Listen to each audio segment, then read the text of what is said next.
नमस्ते, मैं हूँ आचार्य प्रतिष्ठा। योग में, योग आसनों में पद्मासन को आसनों का राजा कहा गया है, क्योंकि पद्मासन एक ऐसा आसन है जो हमारी ऊर्जा को ऊर्ध्वमुखी करता है और मात्र हमारी ऊर्जा को ही ऊर्ध्वमुखी नहीं करता।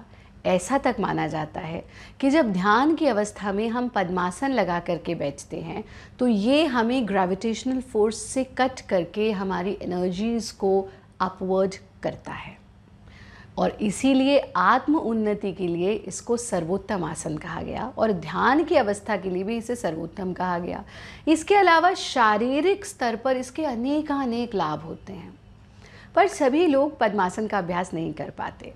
ऐसे में ये बहुत आवश्यक है कि हम दो आसनों को अच्छी तरह से सीखें। पहला है सुखासन और दूसरा है अर्ध पद्मासन। जो लोग ध्यान की अवस्था में पहुंचना चाहते हैं, मेडिटेशन करना चाहते हैं, लेकिन पद्मासन में नहीं बैठ सकते, उनके लिए सर्वोत्तम होता है कि वो सुखासन का अभ्यास करें। यथा नाम तथा गुणा, जैसा नाम वैसा गुण। इसका नाम ही है सुख, इसलिए ये सुखमय आसन होता है। ये सुखपूर्वक लगाया जा सकता है। इसको लगाने से हमें शरीर के किसी भी अंग में कोई स्ट्रेस या टेंशन नहीं होती और सबसे महत्वपूर्ण कि यदि हम इसका नियमित अभ्यास करते हैं तो स्ट्रेस, टेंशन, एंग्जाइटी से दूर रहते हैं, शरीर की थकान से, अकड़ाहट से दूर रहते हैं और हम आत्म उन्नति कर पाते हैं। और अगर आपका पॉस्चरल डिफेक्ट है तो आपके पॉस्चर को बेहतर करने के लिए रामबाण का कार्य करता है। कैसे करते हैं सुखासन, इसको ध्यान से समझिए। इसको हम सरल भाषा में चौकड़ी मारकर बैठना भी कहते हैं जब घर पर इसका अभ्यास करते हैं।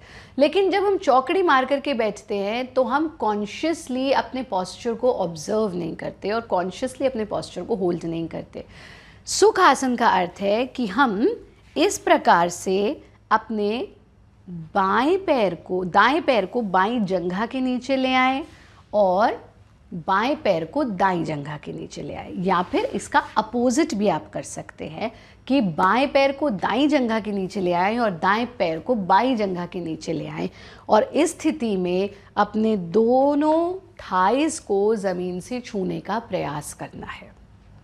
जिन लोगों को ज़मीन पर बैठने की बिल्कुल भी आदत नहीं होती वो कभी कभी ऐसे बैठते हैं और गुरुदेव इसको कहते हैं कि हेलीकॉप्टर बना करके बैठ गए।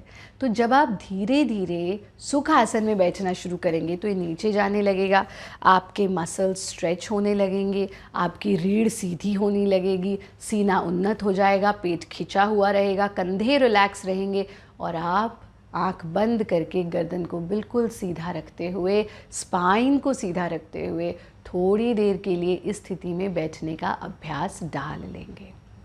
जो लोग पद्मासन में नहीं बैठ सकते वो सुख आसन में बैठ करके प्राणायाम का अभ्यास करें, ध्यान का अभ्यास करें, अपने पॉस्चर को कॉन्शियसली सीधा रखें। आप देखेंगे कि ये आपके शारीरिक और मानसिक स्वास्थ्य के लिए बहुत बहुत लाभकारी है।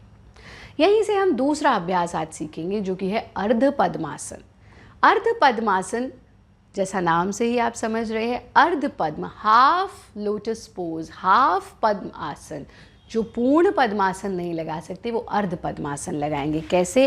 हम पैरों को सामने फैला देते हैं, बाएं पैर को दाईं जंघा के ऊपर टिका देते हैं और ये जो आपकी एड़ी है ये बिल्कुल यहाँ आपके पेट के निचले हिस्से पर टच हो जाएगी और फिर दाएं पैर को फोल्ड करके बाईं जंघा के नीचे। ध्यान से समझिए, बाएं पैर को दाईं जंघा के ऊपर, दाएं पैर को बाईं जंघा के नीचे और इस स्थिति में बैठना।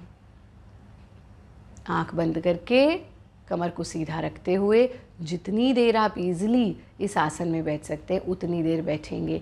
ध्यान का अभ्यास कर लें, प्राणायाम का अभ्यास कर लें। पहले सुखासन से आरंभ करें, फिर अर्ध पद्मासन पर जाएं और धीरे धीरे आप देखेंगे कि फिर ये जो पैर नीचे था इसको आप ऊपर भी ला सकते हैं और इस प्रकार से आप पद्मासन में भी बैठने लगेंगे। असंभव कुछ नहीं है, बस हमें धीरे धीरे अभ्यास से हर चीज़ को साधना है और अभ्यास करते करते, साधना करते करते जटिल से जटिल चीज़ भी सध जाती है। और इस तन को, इस मन को पूरी तरह से आत्मनियंत्रण में रखने के लिए, जीवन को आत्मनियंत्रण में रखने के लिए योग की साधना अति आवश्यक है।